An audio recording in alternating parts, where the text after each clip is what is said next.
Well, thank you very much. I think this is a wonderful occasion.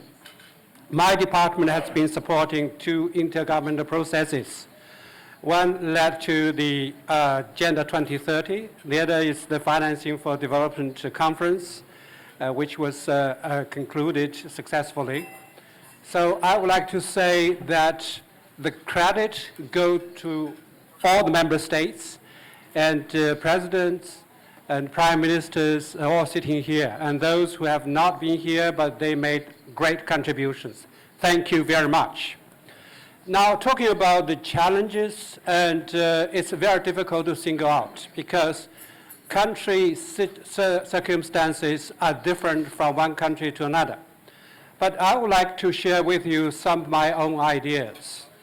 And there are a number of challenges may have the similarity in many countries. Number one is the mindset. Why I say this?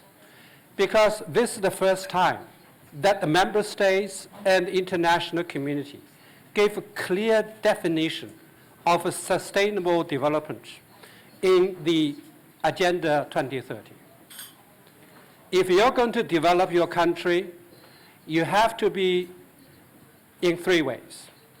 Achieve economic progress, you have to have a social progress, and environmental protection. So let us ask this question. As leaders of a country, as policymakers, are we ready to accept the sustainable development in three aspects? Some of you are, but I think many of us are not ready as yet. The challenge number two is the public structure. We are talking about the traditional government organization. I think many ministers sitting here. Traditionally, we enjoy working and very happily in our own silos. Normally, one department, one ministry handles one specific area. If you look at the goals and targets, they are interlinked, cross-cutting.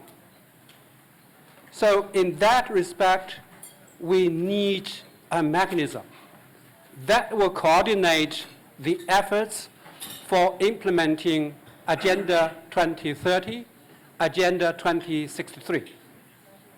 I understand some of the countries have already started moving that way. That is to set up the implementation of Agenda 2030 National Coordination Committee. Number three, the integration of goals and targets.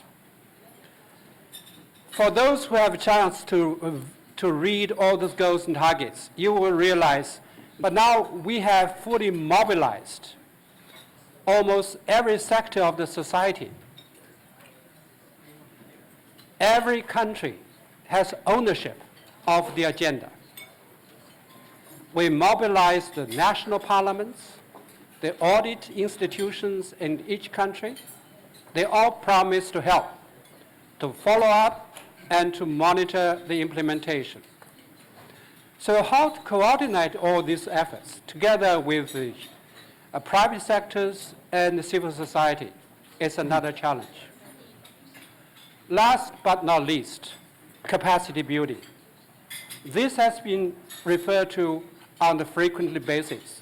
Take example, the lack of accurate statistics.